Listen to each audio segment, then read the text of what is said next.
আলহামদুলিল্লাহ, পবিত্র ঈদুল আজহা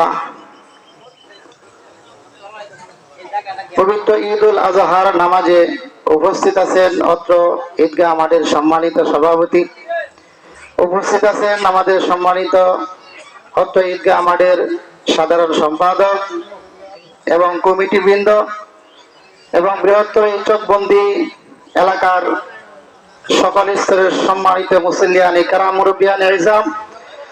আমরা সর্বপ্রথম সেই মহামালিকের দরবারে, আল্লাহ তাআলার দরবারে আমরা শুকরিয়া আদায় করব যে মালিক আপনাকে আমাকে ভালো একটা পরিবেশে দুনিয়াবী সকল কাজকর্ম থেকে ফারেক করে ঈদগাহ পর্যন্ত আসার বসার সুযোগ দান করেছেন। আমরা সেই মালিকের দরবারে সকলে জবান করে শুকরিয়া আদায় করি আলহামদুলিল্লাহ। আসসালামু আলাইকুম ওয়া রাহমাতুল্লাহি ওয়া বারাকাতুহু।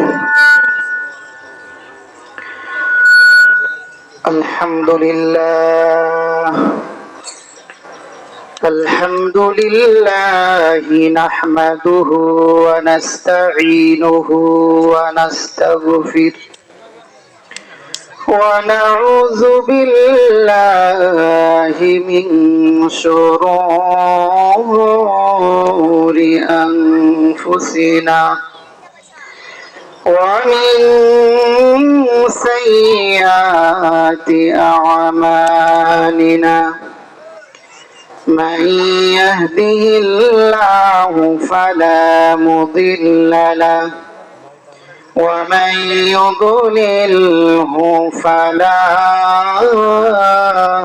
هادي له ونشهد أن لا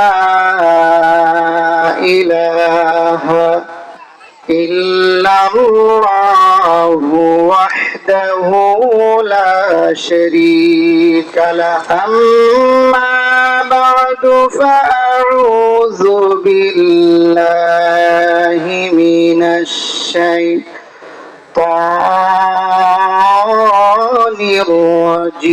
الرجيم بسم الله الرحمن الرحيم لن ينال الله لحومها ولا دماؤها ولكن يناله التقوى منكم صدق الله العظيم اللهم صل على محمد وعلى آل محمد كما صليت على إبراهيم وعلى آل إبراهيم إنك حميد مجيد اللهم بارك على محمد وعلى آل محمد كما باركت على إبراهيم وعلى آل إبراهيم إنك حميد مجيد আজ যে ঈদ, এই ঈদ হচ্ছে কুরবানির ঈদ, আত্মত্যাগের ঈদ।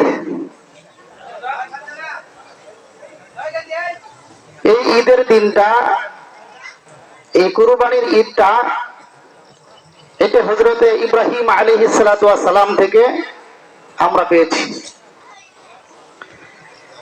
এবং এই ঈদের দিনের যে তাৎপর্য তা হচ্ছে ইব্রাহিম আলাইহিস সালাতু ওয়াস সালামকে আল্লাহ তাআলা যেমন ভাবে তার মনকে পরীক্ষা করতে চেয়েছিলেন, তেমনি ভাবে আপনাকে আমাকেও আল্লাহ তাআলা আমার মনকে পরীক্ষা করতে চাচ্ছেন। কে কুরবানি দিচ্ছে কোন নিয়তে?